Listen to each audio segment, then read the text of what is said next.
बटोगे तो कटोगे। इस नारे ने विपक्ष की नींद उड़ा रखी है और ये नारा अब इंडिया गठबंधन में शामिल दलों की गले की फांस बनता जा रहा है। हर तरफ इसी नारे की गूंज दिखाई दे रही है, चाहे यूपी हो, महाराष्ट्र हो, झारखंड हो या फिर कोई अन्य स्टेट। नमस्कार, संजय एक्सप्रेस न्यूज में आपका स्वागत है। मैं आपके साथ संजय शंकर गुप्ता। वीडियो को पसंद आए तो हमारे चैनल को सब्सक्राइब करें, बेल आइकन दबाएं और वीडियो को शेयर करें। वीडियो के बारे में अपनी राय कमेंट्स बॉक्स में जरूर दें। हरियाणा में कांग्रेस की करारी हार के पीछे एक बड़ी वजह सीएम योगी द्वारा दिया गया एक नारा कटोगे तो बटोगे ही रहा है।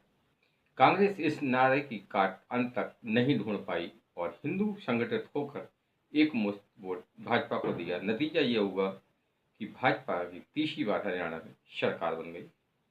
महाराष्ट्र और झारखंड में इस समय विधानसभा चुनाव चल रहे हैं।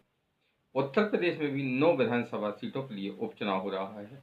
इसके अलावा देश की कई और विधानसभा की सीटों की उपचुनाव हो रहे हैं। लोकसभा की सीट वायनाड में भी उपचुनाव हो रहा है।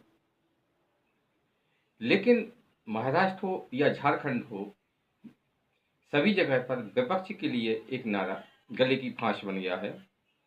सीएम योगी द्वारा दिया गया नारा बटोगे तो कटोगे, ये ऐसा नारा है कि जिससे हिंदू संगठित हो रहे हैं और विपक्ष की ये परेशानी बढ़ गई है।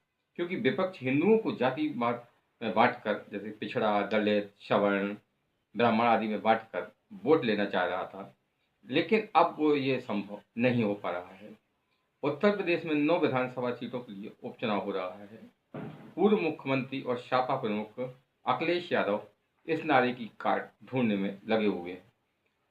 सपा के लखनऊ स्थित मुख्यालय पर बार बार कोई ना कोई पोस्टर लगाया जाता है, जैसे 27 के शताब्दी PDA, मतलब यानी कि हम मठाधीश बांटेंगे, हम जोड़ेंगे। लेकिन अभी तक कोई भी पोस्टर इतना असरकारी सिद्ध नहीं हो पाया है कि जो इस नारे यानी कटोगे यानी तो बटोगे बटोगे तो कटोगे की नारे की काट ढूंढ सके। महाराष्ट्र में भी अब ये नारा जोर पकड़ने लगा है। इससे महाअघाड़ी गठबंधन में शामिल दलों की परेशानी बढ़ गई है, खासतौर से शिवसेना की। शिवसेना एक जो पार्टी है वो पहले हिंदू वाली पार्टी मानी जाती थी और उनके जो प्रमुख थे पहले स्वर्गीय बाला साहब ठाकरे साहब, उनको हिंदू हृदय सम्राट कहा जाता है। क्योंकि उद्धव ठाकरे अब महाअघाड़ी गठबंधन में शामिल हैं और उनकी राय हिंदू से थोड़ी अलग हो गई है, इसलिए अब ये नारा उनकी परेशानी बढ़ा रहा है। कांग्रेस की नैया तो हरियाणा में डुबो ही चुका है, अब महाराष्ट्र और झारखंड में भी ये कहीं नैया ना डुबो दे। इस नारे के बारे में अगर हम देखें तो जो भाजपा के नेता हैं उनकी दलील ये है कि ये एक नारा नहीं है, ये चुनाव के लिए अकेले नहीं है। उनका कहना ये है, और एक हद तक ये सही भी है, कि जहां हिंदू बटा है वहां वो कटा है। बांग्लादेश का हाल देखें। बांग्लादेश में छात्रों के आंदोलन से बात सरकार गई, लेकिन वहां पर पूरा ले दे के मामला हिंदुओं का हुआ और हिंदुओं को निशंस हत्याएं हुई, उनके घर में लूटपाट हुई। अगर हम इतिहास में उठा के देखें तो 47 में जो पाकिस्तान के बड़े शहर हैं आज के, लाहौर और कराची में हिंदू सिख मेजोरिटी, एक पढ़ी लिखी मेजोरिटी और संपन्न मेजोरिटी मानी जाती थी।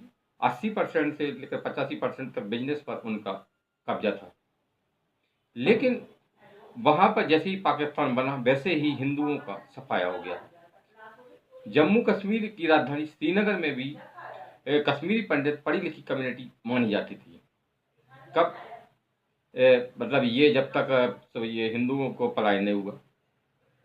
लेकिन जैसे ही हिंदुओं में फूट पड़ी वैसे ही हिंदुओं को वो हिंदू कश्मीर घाटी में हिंदुओं के खिलाफ जमकर हिंसा हुई। ये हिंसा में बहुत सारे हिंदू मारे गए और बाकियों को अपने घर बार बिजनेस सब छोड़कर भागना पड़ा। और इतिहास में अगर हम और जाएं तो देखें कि काबुल अफगानिस्तान की राजधानी में भी कभी हिंदू बहुल हुआ करती थी। वहाँ के बिजनेस पर अच्छा हिंदू कम्युनिटी का था। लेकिन जैसे ही वहाँ पर माहौल बदला और कट्टरपंथी सरकारें वगैरह आई, वैसे ही हिंदुओं को काट दिया गया, यानी कि हिंदुओं को भागना पड़ा। म्यांमार यानी कि पुराना बर्मा, बर्मा की राजधानी रंगून है। जिसने आपने एक गाना तो सुना हुआ होगा, मेरे पिया गए रंगून, वहाँ से किया है टेलीफोन। तो मतलब जो ये गीत बना है, उस गीत का मतलब सार ये था कि जो नायिका है उसके पति बिजनेस के सिलसिले में रंगून में है। तो रंगून भी एक समय, कहने का मतलब ये है कि रंगून भी एक समय बिजनेस का बहुत बड़ा हिस्सा था, और वहाँ पर हिंदू कम्युनिटी का राज था। राज मतलब, कहने का मतलब ये कि बिजनेस पर उन्हीं का कब्जा था, और संपन्न, पढ़ी लिखी, हर तरीका से ये कम्युनिटी संपन्न मानी जाती थी।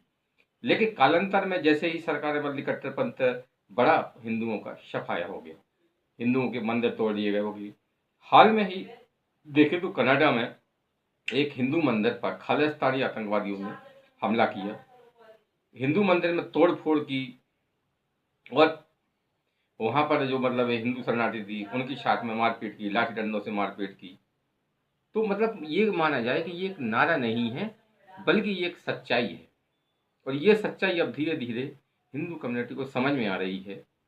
विपक्ष की परेशानी का राज भी यही है, क्योंकि विपक्ष तरह तरह के नारे दे रहा है, तरह तरह के प्रलोभन दे रहा है, लेकिन जो बहुसंख्यक हिंदू कम्युनिटी है, उनको जो डर, जो वो जम्मू कश्मीर में हुआ, बांग्लादेश में हुआ, उसके बाद में भी डरे हुए हैं। उनको ये लग रहा है कि अगर हम ऐसे ही बटे रहे कि हम सवर्ण हैं, ये पिछड़ा है, ये दलित है, तो हमारा हाल भी जम्मू कश्मीर यानी श्रीनगर और कश्मीर घाटी जैसा हो सकता है, या फिर बांग्लादेश जैसा हो सकता है, जहाँ पर हिंदुओं को घर मकान लूट लिए गए हैं, हिंदू महिलाओं की, बहू बेटियों की इज्जत लूटी गई, और इसके अलावा वहाँ पर उनका बिजनेस भी तबाह कर दिया गया।